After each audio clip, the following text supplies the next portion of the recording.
Alors, bonjour à toutes et à tous. Merci de nous rejoindre pour cette nouvelle conférence. Alors, on doit être à la 8e édition pour cette année 2025. D'abord, j'espère que vous avez tous passé un très bel été. Profitez pour bien vous reposer. Et puis, comme vous le voyez, on a une situation de marché qui est particulièrement sympathique. Donc, ça nécessitait qu'on travaille un peu sur nos sujets et notamment sur les problématiques qui touchent à l'obligataire. Alors, ce que je vous propose aujourd'hui, c'est d'aborder les nouvelles solutions pour investir sur l'obligataire. Alors, vous l'avez tous noté, qu'on est dans un environnement qui est marqué par la vitesse imprévisible des baisses des taux, hein, et notamment entre l'Europe et les États-Unis, une volatilité persistante des taux longs, fortement influencée bien sûr par les politiques budgétaires nationales, et puis des tensions géopolitiques qui sont toujours vives, d'autant plus encore cette semaine. Donc effectivement, les repères traditionnels de l'investisseur sont quelque peu chamboulés et obligent les conseillers à s'interroger sur les stratégies à venir. Donc dans ce contexte... Et on a plein de questions. Moi, je tiens à dire, Pascal, on a plein de questions. Donc, dans ce contexte mouvant, les conseillers sont confrontés à un double défi, à mon sens. Le premier, c'est sécuriser les portefeuilles de leurs clients, et tout en identifiant des nouvelles opportunités de rendement. Donc, l'obligataire a longtemps été perçu comme un pilier de stabilité. Ça redevient un terrain d'innovation et de stratégie. Donc, cette conférence a pour ambition de faire le point sur les nouvelles solutions d'investissement obligataire. On en a choisi deux qui vont nous permettre d'explorer des approches innovantes qui peuvent enrichir le choix et les pratiques au quotidien. Alors, donc on a 40 minutes. Cédric Marc, que vous avez reconnu tous à l'écran, qui est le gérant bien sûr de Patrimonio Finance, va évidemment solliciter ses invités. Je pense que vous les avez reconnus déjà. Donc, et pour répondre donc à vos interrogations, nous avons la chance d'accueillir Akram Garbi, qui est responsable de la gestion crédit à yield et convertible au Crédit Mutuel et Asset Management Groupe La Française. Bonjour Akram. Bonjour. Nous avons aussi la chance d'accueillir Romain Lacoste, qui est le gérant du fonds Axiom Emerging Market Corporate Bond d'Axiom AI. Bonjour Bonjour Romain. Pascal, bonjour à tous. Et puis Roland Vigne, au fin fond d'un pays émergent, qui est responsable de la recherche des pays émergents pour Axiom AI. Bonjour Roland. Bonjour Pascal. Alors Cédric, voilà, moi j'ai fait les petites présentations, j'ai fait mon petit travail d'introduction et je vous laisse entièrement la main. Donc il faut y aller là maintenant. Ça y est, c'est bon. Là maintenant, c'est maintenant. Les vacances sont terminées. Bon, oui. Ben on y va. Bon, en tout cas, bonjour à tous. Et moi, je suis sincèrement ravi. Merci Pascal d'avoir organisé cette conférence qui, comme souvent, vient à point nommé. D'ailleurs, pour info, Pascal et Sébastien, vous êtes toujours en ligne, donc c'est bien que vous disparaissiez, si vous pouvez le faire. Donc, je suis particulièrement, content d'animer cette conférence parce qu'elle arrive à un point nommé. Et je trouve qu'aujourd'hui, compte tenu du contexte géopolitique, qu'il soit français ou ailleurs, nos clients, ils ont besoin de sécurité et ils ont besoin de rendement. Et tout porte à croire que, compte tenu de votre expérience obligataire et de votre valeur ajoutée, je pense que tous les deux, dans les fonds que vous, enfin tous les trois, pardon, tous les trois, dans ces deux sociétés que vous représentez, eh bien vous cochez les cases pour répondre à la problématique de nos clients. Alors tout d'abord, moi je voudrais commencer par une question macro, Akram, si vous voulez bien. Une question en fait avec trois bullet points. Le premier, c'est bon. Aujourd'hui, compte tenu de la trajectoire des taux directeurs, qu'est-ce que ça a comme implication dans votre gestion obligataire? Deuxième point, c'est la volatilité des taux lots qui sont le plus souvent d'ailleurs influencés par les politiques budgétaires des pays. Qu'est-ce que ça a comme implication? Et est-ce qu'on peut dire qu'en conclusion, aujourd'hui, comment est-ce que vous arbitrez, vous, le risque souverain ou le risque crédit dans la société que vous représentez, la française?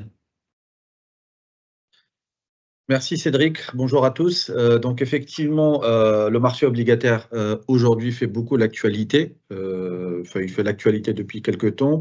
C'est très important d'avoir une vue toujours sur le marché obligataire parce que c'est le marché obligataire, c'est le cœur d'une économie. C'est avec les taux sur le marché obligataire que les gens peuvent prendre des crédits immobiliers, peuvent consommer, etc. Et donc, c'est vraiment fondamental. Si on n'a pas de vue sur le marché obligataire et sa dynamique à court moyen terme, on loupe une étape importante dans le choix des allocations d'actifs et pour le choix d'investissement en portefeuille. Alors, comme tu le disais, Marc, à juste titre, il se passe beaucoup de choses sur le marché obligataire. On a beaucoup de volatilité sur la partie longue du marché obligataire. Il faut savoir, quand on parle de marché obligataire, généralement, on parle des taux, mais il y a plusieurs composantes. Il y a la partie courte du marché obligataire, et puis il y a la partie un peu plus longue. Pour dire les choses concrètement, on ne regarde pas, on n'analyse pas la même chose, les taux courts en France, comme l'OAT à 10 ans, 30 ans. Ce qu'on remarque, et ça c'est vrai de partout, c'est qu'on a un écart qui se creuse de plus en plus, et surtout depuis l'élection de M. Trump, c'est-à-dire fin 2024, entre les taux longs et les taux courts. Pourquoi? Tout simplement parce que les taux longs, les banques centrales peuvent maîtriser les taux longs. Ils ont leur politique monétaire, la BCE par exemple, si je prends un exemple, elle a baissé de 150 points de base ses taux, et donc c'est pour ça que les taux courts, peu importe les pays en Europe, ils ne bougent pas trop. Au contraire, ils baissent. Et c'est vrai aux États-Unis. En revanche, la partie longue de la courbe des taux, en fait, elle est plus, elle reflète plus les anticipations du marché sur la trajectoire d'un pays, sur la trajectoire des finances d'un pays, etc. Et pourquoi je dis on a une dichotomie depuis l'élection de M. Trump? Parce que M. Trump fait de la relance fiscale aux États-Unis qui va coûter des dizaines de trillions sur les prochaines années.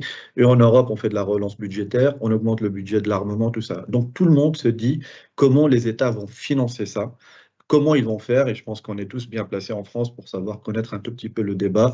Quel est le taux d'endettement en France? Est-ce qu'on sera à 123% du PIB, 140% du PIB à horizon 10 ans? Personne ne le sait. Tout ce qu'on sait, c'est que ça n'arrête pas de monter. Donc c'est très important d'avoir ce point de vue. Moi, en tant que gérant obligataire, je suis sur le marché depuis 16 ans. Ce que je peux dire, c'est que on est en train de changer de paradigme aujourd'hui sur le marché obligataire. À ta question, comment vous arbitrez? Je vais revenir là-dessus. C'est-à-dire qu'en fait, aujourd'hui, la question, on nous a toujours expliqué ce qu'on a appris, c'est qu'il vaut mieux avoir la dette d'un pays, elle est plus sûre que d'avoir une dette d'entreprise. Okay, ce qu'on a toujours expliqué, ce qu'on a toujours dit, ce qu'on nous a dit, ce qu'on dit toujours d'ailleurs. Hein. Sauf que je pense aujourd'hui avec ce qui se passe, c'est-à-dire avec le vieillissement des populations qu'on a, enfin en Europe, en France, aux États-Unis, dans tous les pays riches, c'est-à-dire quoi vieillissement de la population? C'est-à-dire une croissance potentielle de plus en plus faible, donc les déficits qui vont se creuser. Avec la hausse de tout ce qui est budget d'armement, on va creuser encore les déficits. Il n'y a pas d'argent pour ça. La vérité, c'est ça. C'est-à-dire qu'on va creuser les taux d'endettement, si je prends le cas qui nous concerne en France, etc. Et donc, ça veut dire qu'à certains moments, on ne va plus savoir jusqu'à quel niveau seront les taux obligataires de long terme. C'est-à-dire acheter une dette d'État français ou anglais ou américain à 30 ans, on ne sait plus la valoriser parce qu'on sait que ça ne va pas finir. Et le marché, il va augmenter chaque fois la prime. Mais vous remarquerez que toutes ces dépenses-là, ils vont profiter à des entreprises. C'est-à-dire qu'on augmente le budget de défense en Europe à 5% alors qu'on était à 2% du PIB. C'est les entreprises privées de type Airbus, Safran, Thales qui vont profiter. Et aujourd'hui, est-ce qu'il vaut mieux avoir une dette d'Airbus qui est bien gérée, ils n'ont pas des problèmes politiques qu'on ne peut pas avoir, ils sont objectifs dans leurs décisions d'investissement, pour dire que cette dette-là, de toute façon, je sais qu'elle va être remboursée, je sais que je suis sur une entreprise qui, son carnet de commandes va augmenter au fil du temps, et c'est ça le changement de paradigme. Aujourd'hui, pour dire les choses concrètement, aujourd'hui, les obligations Airbus à 5 ans se traitent à un rendement en dessous de ceux de l'État français à 5 ans sur la même période. Il y a Airbus a toujours traité avec 100 points de base par rapport à l'État français. Et c'est ça le message. Je pense qu'on est qu'au début d'une phase. Vous avez aujourd'hui 150 obligations privées en France qui se traitent en dessous de l'État français. Je pense aux États-Unis, c'est pareil. Toutes les dépenses d'IA d'IA et tout ce qui est intelligence artificielle, bah, ça profite à Microsoft. Donc les gens aujourd'hui préfèrent avoir des obligations Microsoft que d'avoir des obligations d'État américain, parce que c'est Microsoft qui va profiter de cette manne quelque part, et on sait qu'on est sur un investissement qui est moins risqué, en tout cas, ou en tout cas qui va délivrer une performance supérieure à celle de son souverain. Bon, bah ça, je trouve ça un élément intéressant parce qu'effectivement, dans nos études, on a toujours appris qu'effectivement, le plus sécuritaire, c'était les sociétés. Et par rapport à ce que vous venez de dire, Akram, OK. Bon, bah, moi, je ne savais pas que Airbus se traitait aujourd'hui à un taux inférieur que les autres. Est-ce que, Roland, merci de votre participation parce que vous êtes connecté d'une chambre d'hôtel, comment dire, à l'autre bout du globe. Vous êtes au milieu du Mexique, je crois. Voilà, dans la deuxième ou troisième plus grosse ville du Mexique, une ville connue pour sa tequila et aussi pour ses industries automobiles et autres. Roland, donc est-ce que en fait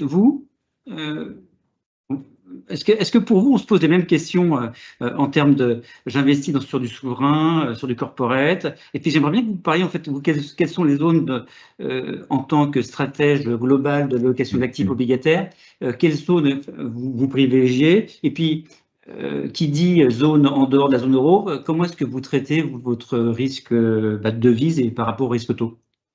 Okay. Tout ça en 3 minutes, comme Akram l'a fait. Je vais rebondir sur ce qu'a dit Akram. D'ailleurs, ce qui est assez intéressant, c'est ce que dit Akram. Nous, sur les émergents, ça fait longtemps que ça se passe. On a eu, il y a juste 4 ans, un défaut à nouveau de l'Argentine, où l'Argentine a fait défaut, et l'ensemble des corporates argentins n'ont pas fait défaut. Nous, dans notre portefeuille, à mon époque, on avait 10 ou 15% dans la société que je gérais, où j'étais le shareholder. On avait à peu près 10 à 15% d'Argentine, pas du souverain, des corporates, et on n'a eu aucun défaut. Alors que l'Argentine, on a récupéré à peu près entre 35 et 35 cents. Voilà. Donc ça, c'était un petit peu, c'est notre devise d'investir dans des bonnes sociétés, dans des mauvais pays. Donc vraiment, ce que dit Akram, ça me parle. Cette devise-là, ça me parle. C'est un discours que j'ai entendu.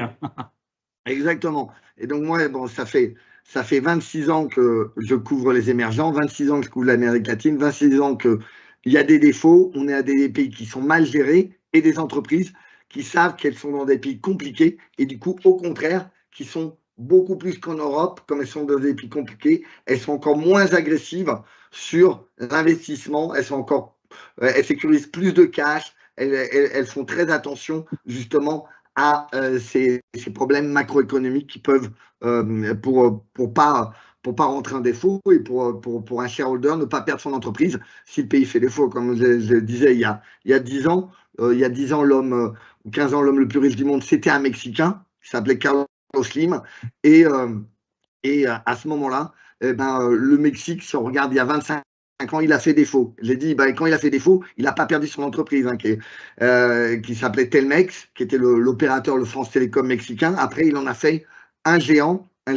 Il est numéro 1 dans toute l'Amérique latine aujourd'hui, au niveau des télécoms. Donc ça, c'est pour prendre... Et aujourd'hui, pour répondre à votre question sur où on en est aujourd'hui, sur où est-ce qu'il y a des risques, où est-ce qu'il n'y a pas de risques. Déjà, le souverain par rapport au corporate, on en a discuté, c'est un petit peu la même histoire. On a par les rating agencies, le plafond souverain, on a le droit d'aller un autre au-dessus du souverain. Les gens, en général, ils regardent beaucoup seulement les ratings. Oui. Et du coup, si une entreprise est basée dans un pays, en fait, elle va payer un spread, elle continue à payer un spread par rapport au pays. Elle ne paye pas de spread par rapport au pays quand le pays est proche du défaut. Par exemple, en Argentine, aujourd'hui, les spreads sont négatifs et dans des pays comme ça. Mais si vous allez au Brésil, vous achetez le Brésil n'est pas investment grade, vous avez des entreprises brésiliennes, vous avez 100 points de base au-dessus du souverain. Donc, vous, Roland, je dirais vous privilégiez, est-ce que je dois comprendre en fait, qu'on privilégie principalement l'Amérique latine aujourd'hui pour vous? Alors, justement, pour parler de ça, déjà, oui, est-ce qu'il y a des mauvais pays et des bonnes sociétés sur l'Amérique latine? C'est là où, dans l'univers émergent, il y a le plus de pays qui ne sont pas investment grade. Mais je dirais aussi, il y a l'histoire des risques géopolitiques. Historiquement, l'Amérique latine, c'était un pays où il y a, enfin, une région où il y avait pas mal de risques macroéconomiques et géopolitiques. Aujourd'hui, on voit que c'est un petit peu le contraire avec ce qui s'est passé, la guerre Ukraine-Russie. D'où vient la stabilité? C'est de l'Amérique latine. Si on regarde aujourd'hui la Chine, où est-ce qu'elle veut récupérer? Elle a besoin de nourrir sa population. Elle se tourne vers le Brésil. Elle s'éloigne des États-Unis. Elle se tourne vers le Brésil. C'est la zone, paradoxalement, un peu de stabilité. Et si on regarde sur les grands risques géopolitiques aujourd'hui, le principal risque géopolitique, c'est le risque de guerre ou de tension entre la Chine et les États-Unis et de guerre entre la Chine et Taïwan, d'un envahissement. Tout le monde l'ignore. On a ignoré la guerre en Ukraine en disant, Poutine disait, je vais envahir l'Ukraine. On pensait que ce n'était pas vrai. Il l'a fait. Je rappelle que Xi Jinping a dit que Taïwan allait revenir dans le giron de la Chine, c'est-à-dire sous contrôle chinois d'ici 2029. Donc, il y a quand même, il faut les écouter. Je ne dis pas que ça va se passer, mais en tout cas, il y a un vrai risque. Et aujourd'hui, il n'est pas du tout pressé par les marchés. Aujourd'hui, il y a des spreads très, très faibles en Asie. Les spreads sont aux alentours de 100 points de base, alors que vous avez des spreads aux alentours de 300 points de base en Amérique latine. Donc, le risk return, pour nous, il est beaucoup plus intéressant sur l'Amérique latine. Donc, ce qu'on doit retenir donc, de votre intervention, et après je poserai une question à vous deux, et on commencera par Akram. Donc vous dites Amérique latine, c'est le best spot pour y être aujourd'hui parce que on est moins concerné par la dynamique anxiogène géopolitique, et puis en plus on a des écarts de rendement par rapport aux souverains qui sont plus importants. Ok. Exactement. Et puis, il y a les histoires des tarifs, on pourra en discuter. Il y a un pays qui est exposé, c'est le Mexique, mais les autres pays d'Amérique latine, ils n'ont pas de défi. Les États-Unis n'ont pas de déficit avec les autres pays d'Amérique latine. Ils ne représentent pas non plus une grosse partie des exportations des latino-américains. Ok, ça c'est intéressant.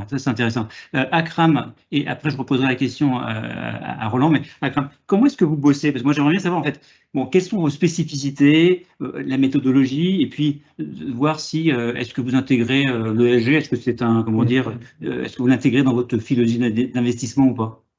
Donc à la française, on bosse comment lorsqu'on est gérant obligataire? Bien sûr. Je voudrais juste rappeler un tout petit peu les particularités de la gestion à la française au Crédit Mutuel Asset Management. D'abord, on est un des gros acteurs du secteur, aussi bien en France qu'en Europe. Donc, la gestion obligataire, on est parmi les leaders et puis on fait ça depuis beaucoup d'années, beaucoup de temps. Deuxième particularité. Et en plus avec talent. C'est gentil. C'est vrai. C'est gentil, merci beaucoup. Deuxième particularité, c'est qu'on a une gestion obligataire globale, notamment sur la partie haut rendement, etc. C'est-à-dire qu'on va chercher la valeur là où on pense qu'il y a de la valeur. On n'est pas cantonné à faire du haut rendement, du crédit uniquement européen. Si on pense qu'il y a de la valeur à chercher, comme disait Roland, au Brésil ou aller dans d'autres pays ou aux États-Unis, on le fera. Évidemment, quand on le fait, tout est 100% couvert, on change, on ne prend jamais de risque de change. Avec mon équipe, on gère le risque de crédit, le risque de spread, et on ne gère pas le risque de change. Et je pense que le marché de change, c'est le marché le plus irrationnel au monde, donc ça ne sert à rien de s'aventurer là-dedans. Donc ça, c'est vraiment la deuxième particularité, c'est-à-dire qu'on couvre un univers large. Troisième particularité, je dirais, c'est les moyens qu'on met. Si je prends le cadre, par exemple, de mon équipe sur l'expertise. Et l'équipe, elle est composée de... C'est quoi votre équipe aujourd'hui? Alors, sur mon équipe, on est 5 gérants analystes sur la partie haut rendement. On a 14 analystes crédit et ESG, plus 5 ingénieurs financiers. Donc, vous voyez, c'est-à-dire qu'on met beaucoup de ressources. C'est très important quand on fait des classes d'actifs un peu spécifiques, de type le haut rendement, d'avoir les moyens. Les moyens, c'est important, surtout notamment les analystes avec les gérants. Les analystes vont faire leur travail, ils vont voir les entreprises, vont voir les sites de production, etc. Il y a le suivi quotidien, etc. Et puis après, le gérant, il coordonne tout ça. Donc ça, c'est vraiment un aspect très important. Vous avez parlé de l'ESG, bien sûr qu'on intègre l'ESG. dans notre approche. On n'a pas attendu que l'ESG soit à la mode. Enfin, peut-être aujourd'hui, il est moins à la mode, mais il y a 3 ans, il était beaucoup plus à la mode. Mais l'ESG, évidemment, c'est-à-dire que quand vous investissez dans une entreprise privée, le B.A.-ba, ça peut être l'entreprise la plus rentable au monde, la plus performante. Le B.A.-ba, c'est de vérifier que vous faites confiance au management et tout ça, et que les gens sont sérieux, donc vous n'allez pas investir. Donc ça, c'est le travail de proximité qui est fait, etc. Donc évidemment, bien sûr, et d'autres aspects, on a des politiques d'exclusion sur tout ce qui est charbon, matières premières, pétrole, armement, etc. Donc tout ça fait partie, et ça fait longtemps, c'est-à-dire qu'on ne l'a pas fait maintenant pour suivre un tout petit peu la mode, donc c'est quelque chose qu'on le fait depuis longtemps. Et dernier point, c'est un point très important parce que notre métier, c'est de fructifier l'épargne de nos clients, mais aussi, l'idée, ce que je voulais dire, c'est notre métier aussi, c'est de gérer le risque. Et donc, quand on est sur des classes d'actifs, pardon, qui sont relativement risquées, hein, c'est important de bien gérer les risques des portefeuilles. On n'est pas là pour prendre des paris insensés où les clients vont perdre leur épargne. Il faudrait que ce qu'on fait en gestion soit en cohérence par rapport à la stratégie du fonds. Donc, beaucoup de diversification dans les portefeuilles. On n'est pas là pour prendre une position à 10%. Nous, maximum, par exemple, les émetteurs sont capés, qu'on parle de Microsoft, qu'on parle de Airbus ou qu'on parle d'une entreprise, peu importe, c'est 2% maximum dans nos portefeuilles. Donc, c'est vraiment c'est fondamental. Parce que je pense Roland, il a parlé de l'Ukraine et de la Russie. Rappelez-vous, il y a 4-5 ans, on disait Gazprom, jamais elle fera défaut. Je pense que demander aux gens qui avaient Gazprom dans le portefeuille, je pense que c'est un souvenir un peu douloureux. Quand vous avez 5-6%, ça fait un peu mal. Donc voilà, c'est pour ça que sur les marchés, notre métier d'abord, c'est de faire de la perf, mais surtout de gérer les risques. Et ça, vraiment, c'est un pilier fondamental et une particularité dans la gestion de nos portefeuilles.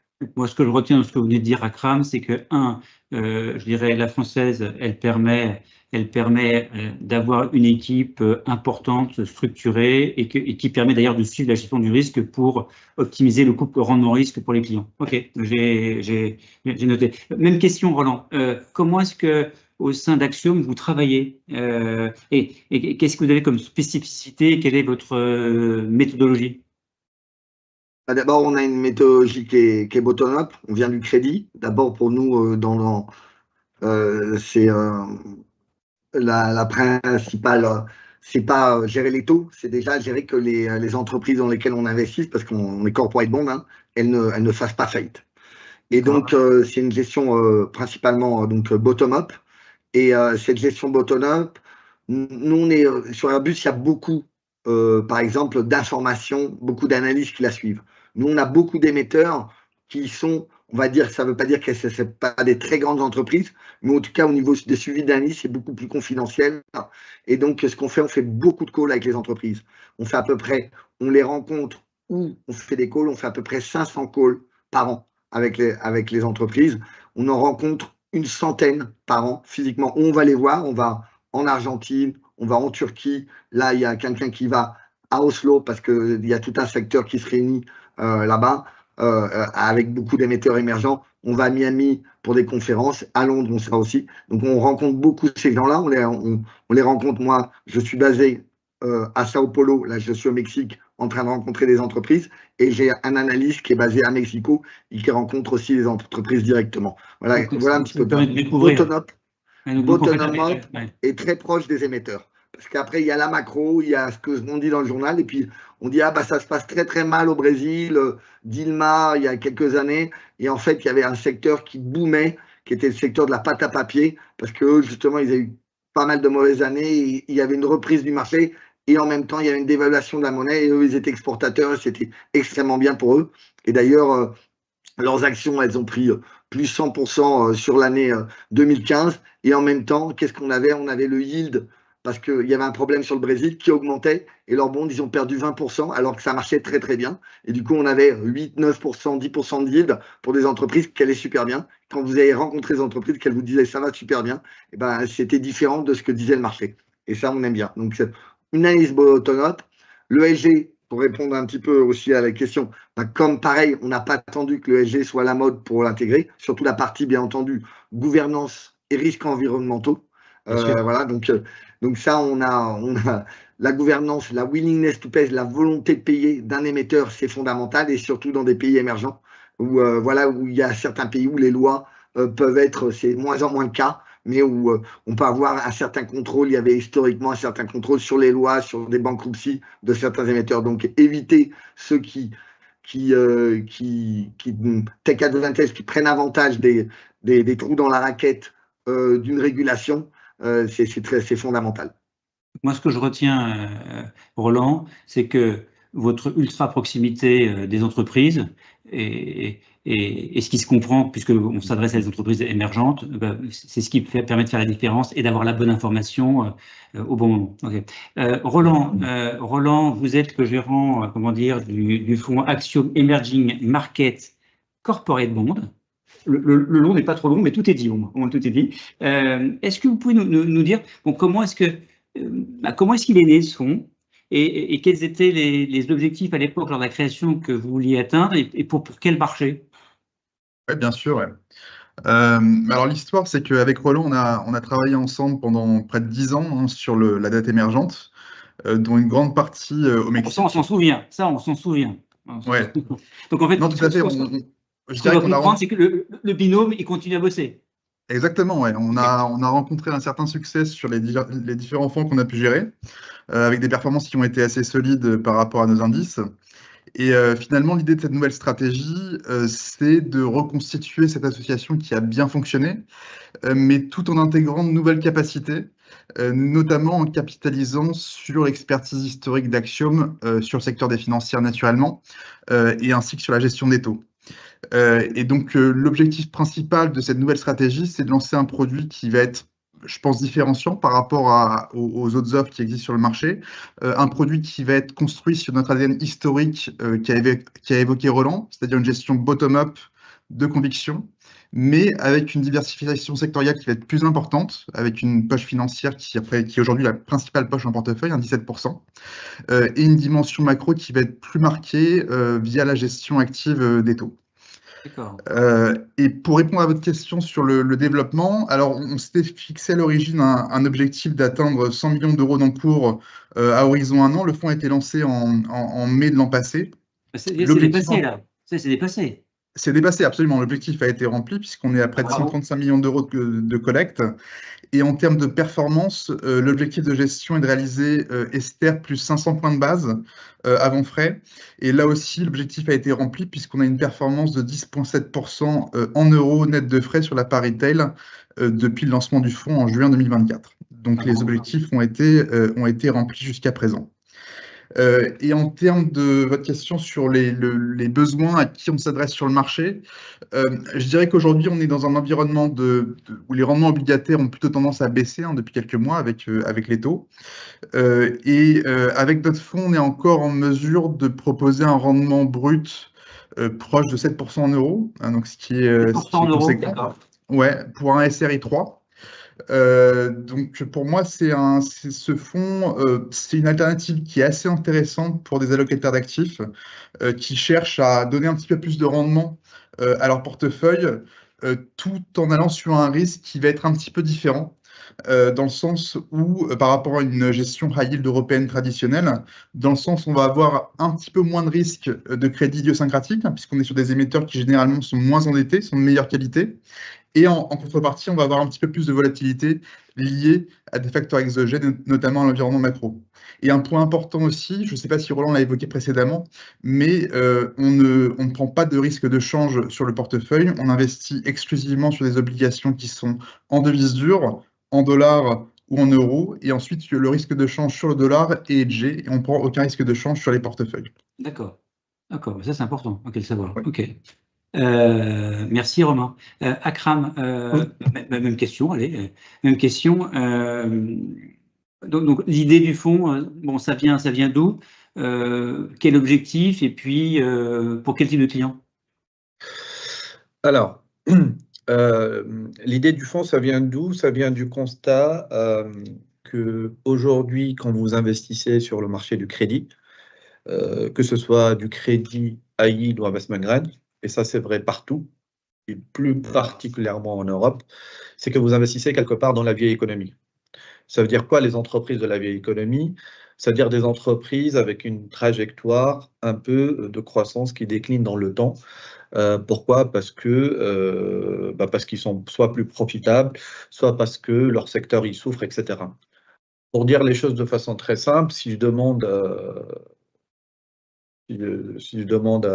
aux auditeurs qui nous écoutent, donnez-moi 2-3 entreprises françaises, naturellement, on va penser à Forvia, Valeo, Auchan, Renault, etc. Ça, c'est des entreprises à yield.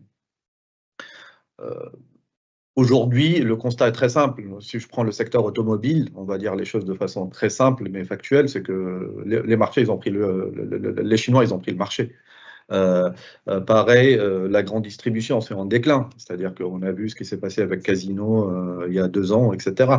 Je dirais que Carrefour, d'une manière intelligente, investit un maximum au Brésil. Absolument, peut-être c'est la bonne stratégie. Casino, ils ont investi beaucoup au Brésil aussi. Mais en fait, c'est des tendances, c'est-à-dire c'est le mode de consommation qui a changé, qui change depuis des années. C'est l'évolution des secteurs, hein, quelque part. Hein, c'est comme ça, c'est la vie des entreprises. Mais tout ça pour dire que le gros du marché, c'est ces entreprises-là. Okay. Et donc, nous, on s'est dit, quelque part, comment on peut offrir une solution qui se démarque de ça. C'est-à-dire aujourd'hui, vous regardez tous les reportings des fonds crédits, pratiquement en France, vous allez trouver toujours les mêmes émetteurs, les équipementiers automobiles, les entreprises minières, etc. etc. Voilà. Et donc, nous, l'idée, c'est de se démarquer de ça, de se dire, on va se concentrer uniquement sur les entreprises avec un profil de croissance très important. Et je vais revenir pourquoi. Ça veut dire quoi, profil de croissance très important? C'est-à-dire des entreprises qui sont positionnées sur des segments structurellement en croissance qui sont porteurs, de type intelligence artificielle, de type cybersécurité, de type sécurité, de type santé, on sait très bien les besoins de santé, éducation, etc. Donc en fait, vous investissez, Akram, par exemple, je dirais, dans le Amazon d'il y a 20 ans. Absolument. C'est ça. Donc, le travail, c'est ça, c'est d'identifier les entreprises à yield qui sont positionnées, les entreprises de bonne qualité, évidemment, hein, qui sont positionnées sur ces segments-là. Pourquoi? Parce qu'il y a beaucoup d'inefficients sur le marché de crédit. C'est-à-dire que ces entreprises se traitent avec des spreads larges, parce qu'elles sont à yield, mais le marché n'arrive pas au départ à apprécier leur potentiel de croissance. Et ces entreprises deviennent demain investment grade. Donc, c'est ça ce qu'on fait, c'est-à-dire identifier les pépites de demain. Je donne un exemple très simple qui parle à tout le monde. Netflix, c'était une entreprise à yield.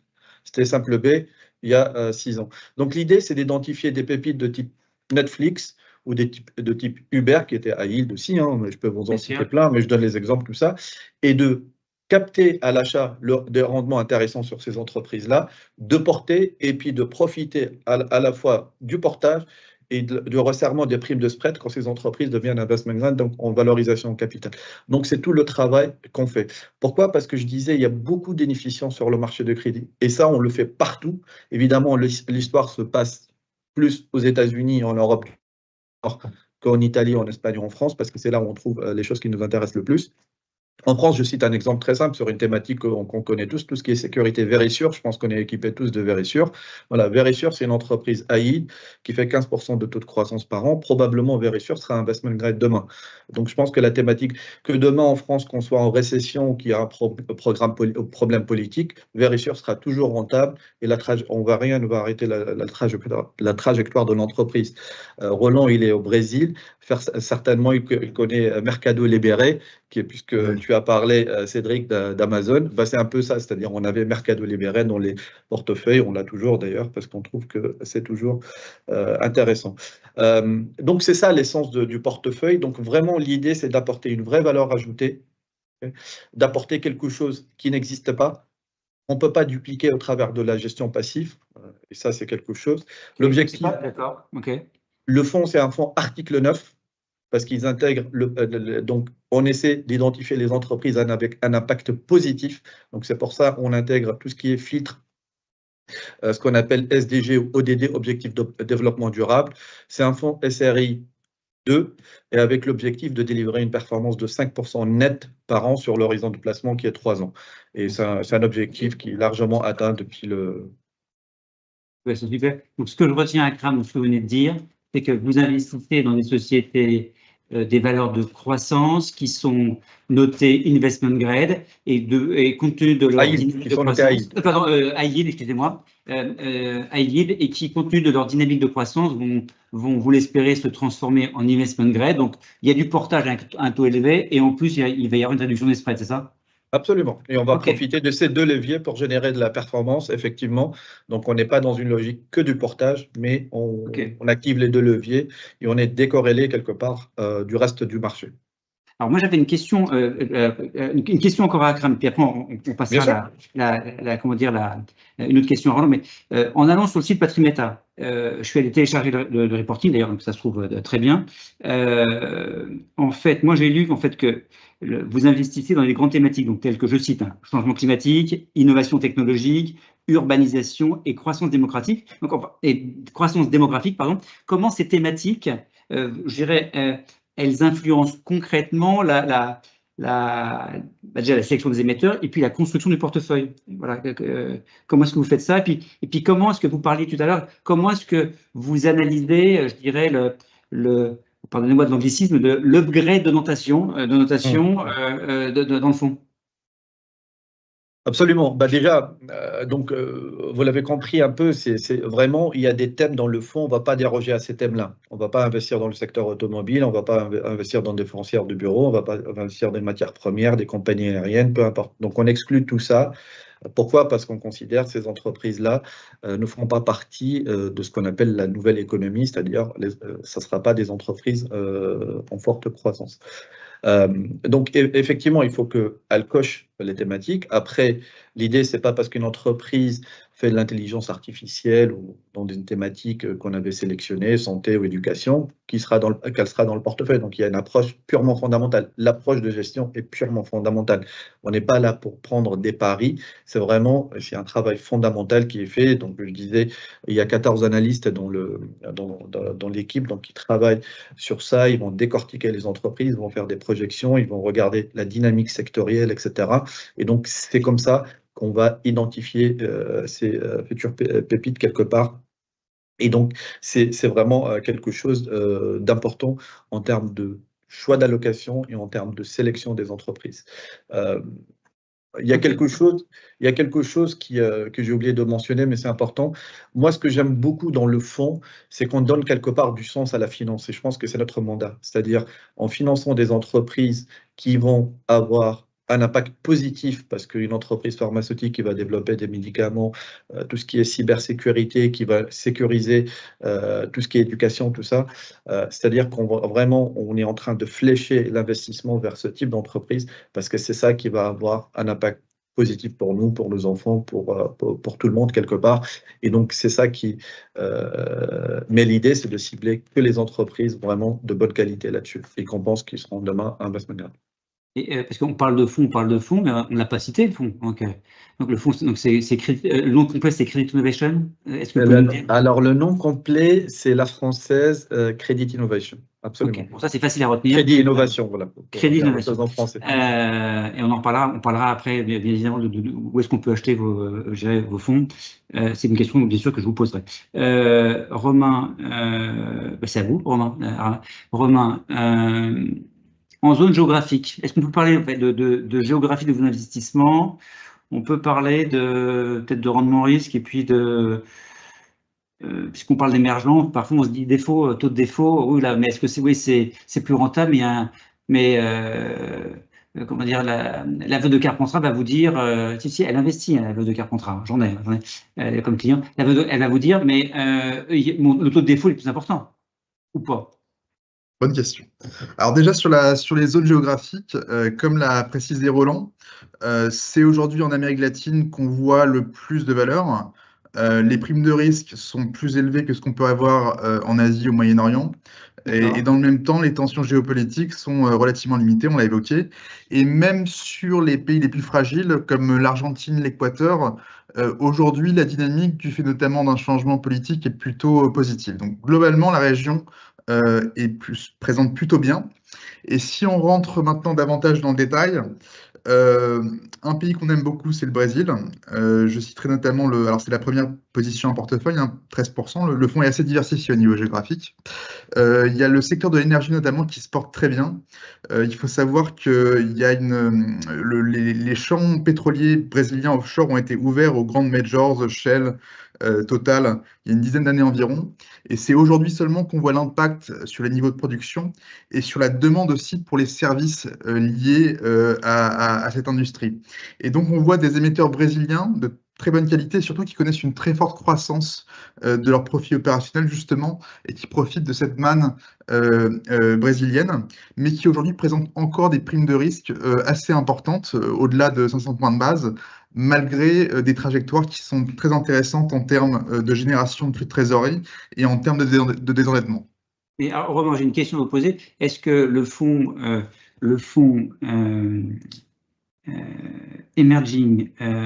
Axiom Emerging Market Corporate Bond, est-ce qu'en fait c'est un fonds 100% Amérique latine? Non, pas seulement. Aujourd'hui, c'est la région dans laquelle on trouve le plus d'opportunités. C'est une région qui structurellement est assez intéressante du fait qu'on ait beaucoup de pays qui sont high yield. Donc, on va avoir des rendements qui sont plus importants sur le secteur corporate du fait des codes postaux. Mais il y a aussi d'autres pays qu'on aime bien, qui sont en dehors de la région. Je citerai par exemple Quel type? Par exemple, la Turquie, c'est un pays qui historiquement était… Oui, absolument, ouais. C'est un pays, historiquement, on n'était pas forcément très présent puisqu'il y avait une trajectoire économique qui était assez problématique, notamment au niveau de l'inflation. Depuis 2023, il y a eu un changement majeur au niveau de la politique monétaire dans le pays. Les taux directeurs ont été fortement remontés et on commence à avoir un impact positif sur la trajectoire notamment de l'inflation. Et au niveau fiscal aussi, ça se porte pas trop mal. Donc la trajectoire est plutôt bonne. Le pays a été upgradé récemment à BB. Et au niveau des émetteurs, des entreprises, il y a eu un marché primaire qui a été très actif depuis un an et avec des opportunités assez intéressantes dans des secteurs assez variés comme la production d'électricité, notamment sur le renouvelable, ou le secteur du ciment par exemple, avec des émetteurs qui sont généralement assez peu endettés et des primes de risque qui sont importantes du fait du code postal. Donc ça, c'est un pays qui est en dehors de l'Amérique latine et qui aujourd'hui est le 3e pays en portefeuille et fait partie des pays qu'on aime bien dans le contexte actuel. Une dernière question avant de parler, de vous poser la question à tous les deux, c'est où est-ce qu'on achète vos fonds? Donc, ce que je retiens, c'est que dans ce fonds, bon, on a une coloration Amérique latine. Combien en pourcentage? On a la Turquie et quoi d'autre? Donc, Amérique latine, ça représente quoi?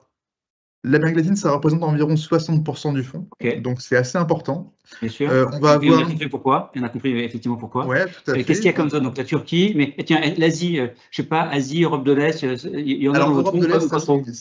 Non, Europe de l'Est, c'est une position qui est assez importante aussi. On a 15% du fonds environ. On est assez présent notamment dans les pays baltes. C'est une région qui est assez intéressante puisqu'on est un petit peu à la frontière entre le high yield européen et le high yield émergent, avec une base d'investisseurs qui est assez limitée, des émissions qui sont, on est sur des souches qui font 150-200 millions, qui sont suffisamment liquides, mais qui ne rentrent pas forcément dans les indices. Donc on a des primes de risque structurellement élevées dans ces pays-là, et ça fait partie des régions, des pays qu'on aime bien. Et donc, un dernier mot, je sais qu'on dépasse le délai, mais le sujet est intéressant. Bon, l'Asie, vous arrivez à trouver un petit peu en Asie ou pas trop en ce moment? À la marge. À la marge, le sujet qu'on a en Asie, c'est plutôt un sujet de valorisation, dans le sens où depuis quelques années, en fait, depuis les nombreux défauts qu'il y avait eu sur le high yield chinois, il y a beaucoup de capitaux qui se sont déplacés en fait de la Chine vers d'autres pays asiatiques, notamment l'Indonésie ou l'Inde, ce qui a poussé les primes de risque à la baisse. Donc aujourd'hui, par exemple, sur le marché indien, qui est un marché qu'on aime beaucoup, au niveau crédit, on n'a pas les valorisations qui nous permettent d'avoir des positions qui sont importantes. Mais il y a des moments, notamment en avril dernier, il y a eu un petit peu de sell-off, et c'est une région qu'on a renforcée. Mais on attend justement d'avoir des opportunités en termes de valorisation. En tout cas, merci Romain de ces questions. Akram, où est-ce qu'on achète votre super fonds? Et puis Romain, pareil, une question, où est-ce qu'on achète? Est-ce qu'il est éligible dans des contrats? Je sens que vous allez me dire oui. Donc les principaux. Pour dire la vérité, normalement, c'était censé Romain répondre à cette question. Romain Gobert, que tout le monde connaît. Donc, Romain, comment dire, nous dira. Mais je pense que d'ailleurs, peut-être que Pascal nous dira, peut-être que sur le site Patrimeta, on doit peut-être avoir le calendrier, le tableau d'éligibilité des fonds. Mais, donc, est-ce que Akram, déjà, vous pouvez nous dire, est-ce qu'il est référencé à peu près partout ou pas votre fonds? Oui, je pense qu'il est référencé. Oui, la Française Crédit Innovation, absolument. Je pense qu'il est référencé de partout. Je pense Romain, avec ses équipes, ils ont fait tout le travail nécessaire pour le référencement. En tout cas, voilà, le fonds s'appelle la Française Crédit Innovation. Et puis, j'en ai déjà parlé. C'est un fonds qui est référencé un peu partout. C'est un fonds SRI 2 et ça devrait se trouver partout, à mon avis. Voilà. Bon, je pense qu'il faut faire il faut faire confiance à la dynamique de Romain Gobert pour, pour faire référencer partout son fonds, donc il n'y a pas de doute par rapport à ça. Bon, par contre, Pascal, c'est une question que je vous poserai si vous m'entendez. Romain, où est-ce qu'on trouve votre super fonds qui a eu des perfs intéressantes et très intéressantes depuis un an? Où est-ce qu'on le trouve? Il est disponible aussi sur les principales plateformes assurance vie compte titre. On a fait un gros effort, Bertrand, sur le référencement au cours des premiers mois du fonds. Donc aujourd'hui, on est disponible sur la plupart des plateformes. Bon, super. Est-ce que moi j'ai pas, je pense qu'on a dépassé de quelques minutes le timing. Il est peut-être temps que je fasse ma conclusion. Bon. Moi, je trouve que, en tout cas, merci messieurs pour votre intervention parce que ça me rassure profondément dans l'achat de vos fonds maintenant dans le contexte actuel. C'est-à-dire que moi, je vous avouerai, aujourd'hui, j'ai pas beaucoup de courage tout de suite pour réinvestir le new cash, et on en a sur des thématiques actions tout de suite là, compte tenu de ce qui risque de se passer, mais j'ai pas non plus envie de me mettre soit sur des comptes à terme ou sur des fonds en euros, et que je trouve que votre offre de solutions SRI 2, SRI 3, allie sécurisation et rendement. Donc voilà. Donc moi clairement, ça c'est un fonds ce sont les fonds que je vais utiliser. Est-ce que Pascal, il y a des il y a des questions dans la salle, comme on dit. Et juste peut-être avant les questions, est-ce que vous pourriez peut-être nous montrer, Pascal, où est-ce qu'on trouve les fonds de la Française et d'Axiom sur le site Patrimeta? Oui, bien sûr. Alors, vous m'entendez encore ou pas? Très Parce bien, que j'ai été un peu coupé puisqu'on a un gros orage ici, ça fait sauter ma liaison Internet, mais bon, je pense que je l'ai retrouvée.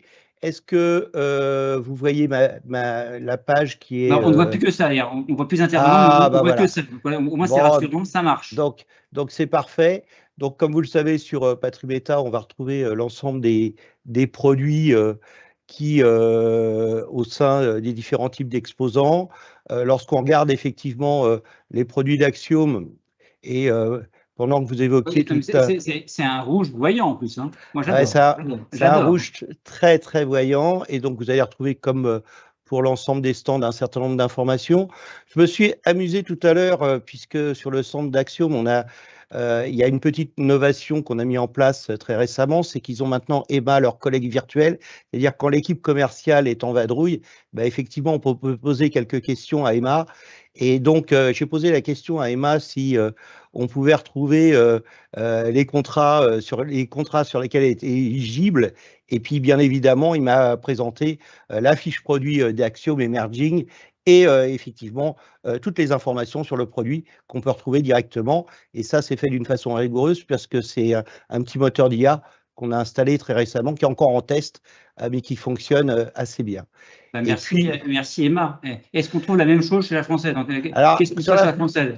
Sur la Française, on n'a pas mis encore effectivement d'agents conversationnels, mais par contre, effectivement, on va retrouver l'ensemble des informations relatives aux produits. Et puis, comme vous le savez, si vous voulez en savoir plus, il suffit de faire le lien et puis on va retrouver la fiche technique du produit. C'est j'avais vu, effectivement. Avec, on reconnaît Akram. Et on voit Akram directement sur le point, ce qui vous permet d'avoir toujours des informations à jour sur l'ensemble des produits. Bon, et juste pour la petite histoire, je ne sais pas si d'ailleurs, en tout cas, Pascal, merci. Avant de poser la question, moi, je voudrais vous faire un retour d'expérience. C'est-à-dire que je trouve ce qui est très intéressant sur le site Patrimeta, c'est le samedi matin, vous envoyez la newsletter avec tout ce qui s'est passé sur l'intégralité des partenaires. Et pour la petite histoire, effectivement, le fonds Crédit Innovation, on en a parlé il y a quelques temps de ça, et c'est moi ce qui m'a poussé, à vouloir animer cette conférence. Et puis voilà, donc en fait, l'intérêt du site, c'est que vous pouvez aller chercher tout le temps de l'information. Donc c'est un salon virtuel qui est permanent. Mais surtout, je trouve ce qui est sympa, c'est que la technique du push, le samedi matin, on a avec le café, pour autant qu'on a envie de lire ses mails le samedi matin, eh bien, l'intégralité, merci Pascal de la montrer, l'intégralité des publications de la semaine. Donc c'est sympa, on peut aller picorer ce qui nous intéresse et trouver des idées pour la semaine d'après. Pascal, est-ce qu'on a des questions? Alors, je viens de regarder très rapidement. On a peu de questions en fait, donc ça montre bien que les débats ont été particulièrement clairs et précis. Merci en tout cas à l'ensemble de nos intervenants pour l'ensemble de leurs réponses qui étaient, je pense, qui ont bien expliqué cette problématique entre le corporate et le souverain et tout l'intérêt effectivement de travailler sur ce type de portefeuille aujourd'hui, en tout cas pour les conseillers. En tout cas, nous, on en est convaincus. Est-ce qu'il y a juste une question, mais bon, qui est une. Par contre, on voit que l'onglet Patrimeta. Ouais, mais je vais sortir de là, pardon. Vous êtes encore là, donc c'est parfait. Et donc la question tourne autour effectivement des problématiques et de l'impact des problématiques autour des tarifs douaniers et des évolutions de taux directeurs, notamment qu'on a abordé plus ou moins en introduction. Et donc nos interlocuteurs non pas, vous ne demandent pas d'être des dames Irma sur ces positions, mais en tout cas d'essayer d'y voir un quelconque impact, d'une part entre la problématique d'indépendance de la Fed et son impact peut-être sur les taux, et puis surtout sur les tarifs douaniers qui préoccupent quand même énormément nos conseillers sur l'impact taux. Qu'est-ce qui veut parler? Parce que je sais que Axiom, vous en avez parlé un petit peu. Qui veut parler de tarifs douaniers là-dessus? Donc, Roland, vas-y, Roland. Vous n'avez pas parlé, Roland. Non, mais Akram, vas-y, si tu veux commencer. Non, je t'en prie, Roland, je prendrai la parole après toi. Vas-y. Alors, bon, sur les tarifs douaniers, donc j'en ai déjà parlé aujourd'hui. Ce qui est assez intéressant, c'est que ceux qui sont plus affectés, c'est quand même les alliés, donc le Japon et l'Europe, où il y a eu un accord, mais qui est dans un sens zéro tarif douanier, dans l'autre sens 15%. Si on regarde sur les émergents, on voit que la Chine, qui était quand même normalement la target numéro 1 pour l'instant, il s'est monté très haut dans les tours et puis s'est redescendu quand même un petit peu. Donc c'est assez intéressant parce que c'était vraiment le vrai problème. On va voir, en tout cas, c'est pas fini. Nous, on pense que vraiment la zone asiatique, c'est la zone sur laquelle il peut y avoir un vrai sujet sur les tarifs d'année. Et sinon, sur l'autre où il y a beaucoup d'incertitudes, c'est en fait le Canada et le Mexique. Parce que le Canada et le Mexique, pour l'instant, c'était les premiers qui l'attaquaient. Mais pour l'instant, ils sont quasiment totalement épargnés. Au Mexique, le taux effectif des tarifs douaniers, c'est moins de 4% avec les États-Unis, malgré les affirmations de Trump. Mais par contre, le Canada et le Mexique, les États-Unis représentent la majorité de leurs exportations. Donc, s'il y a deux pays qui sont particulièrement potentiellement impactés par des tarifs douaniers importants des États-Unis, c'est ces deux-là. Ok. Akram, est-ce que vous avez, sur cette thématique-là, est-ce que ça vous concerne ou pas trop, en fait, par rapport à vos investissements? Alors, bien sûr, je pense d'un point de vue macro, d'abord, les tarifs douaniers, clairement, ils vont avoir un impact, sur les entreprises européennes et puis beaucoup d'entreprises qui travaillent avec les États-Unis. Ça, ça va être le cas. Enfin, je veux dire, il n'y a pas de secret par rapport à ça. C'est moins de chiffre d'affaires pour eux, moins d'activité, un carnet d'ordre qui va baisser, ça c'est sûr. D'ailleurs, on commence à le ressentir. Hein. Je prends un exemple d'Eric Cherbourg. Hier, ils ont fait un profit warning, ils ont parlé de ça, et on va le voir de plus en plus. Et pour les États-Unis, quelque part, il faudrait que quelqu'un paye ces tarifs-là, ça sera les consommateurs américains, donc potentiellement un risque un peu sur les prix aux États-Unis. Et pour raccorder par rapport à l'histoire des taux, c'est-à-dire une Fed qui peut se trouver un tout petit peu, la Réserve fédérale américaine, un tout petit peu embêtée, parce que qu'est-ce qui se passerait si les prix remontent à cause de ce que fait Trump, et puis elle va se trouver dans un mandat un tout petit peu dans une situation un peu compliquée. Et justement, par rapport à ces deux-là, c'est l'intérêt de la solution qu'on propose. C'est-à-dire, la solution d'investissement crédit innovation qu'on propose, on sort de ce risque-là, puisque on est sur des thématiques, comme je disais, de santé, de cybersécurité. Quelque part, pardonnez-moi pour l'expression, on s'en fout. C'est demain, il y a des tarifs. Si vous avez besoin d'aller vous soigner, vous irez vous soigner quelque part, que ce soit en France ou aux États-Unis. Donc, c'est plutôt les secteurs de consommation cyclique, discrétionnaire, tout ce qui est automobile, tout ce qui est retail, tout ce qui est chimie, tout ce qui est industrie, etc., qui sont évidemment impactés. Et ça, tout ça sort du spectre d'investissement du fonds. Et donc, quelque part, on est assez humile par rapport à ce risque-là. Et c'est tout l'intérêt de cette solution dans le contexte actuel, quelque part. En tout cas, merci sincèrement à vous trois, parce que je trouve que votre discours a été très rassurant et c'est un discours qu'on va pouvoir dupliquer auprès de nos clients qui nous posent des questions. Et je trouve que l'intérêt, effectivement, de ces conférences, c'est que ça nous permet de fixer nos idées, de les analyser, de les maturer, et puis pour pouvoir, en fait, faire nos convictions et rassurer nos clients dans une stratégie. Est-ce qu'on a fait le tour, Pascal, ou est-ce qu'il y a... Oui, là, on a fait le tour, et puis voilà. Donc, on a dépassé un peu, on a dépassé même un peu, mais bon. Pascal, le mot de la fin? Oui, alors je vais d'abord, le premier mot, c'est de vous remercier tous pour avoir fait l'effort pédagogique qu'il était nécessaire de faire sur les taux. Je pense que c'était le bon moment. Surtout, et puis de montrer qu'il reste des solutions, notamment par vos produits, qui permettent en fait aux conseillers d'investir, et donc l'obligataire, grâce à vos solutions, reste un pilier de la gestion en allocation. Et puis, donc une fois que je vous ai remercié, et puis merci à Cédric, bien sûr, d'avoir animé avec verve ce débat très intéressant. Et puis, donc, moi, j'ai plus qu'à vous dire à dans 15 jours, puisqu'on a une prochaine conférence qui sera sur la retraite, et donc identifier les solutions de retraite. Et donc, ça sera le 18. Hein. Donc, on est en train de planifier tout ça. Vous allez recevoir des invitations très prochainement. Voilà. Merci. Bon, à bientôt. Merci. Merci, monsieur. Merci à vous tous.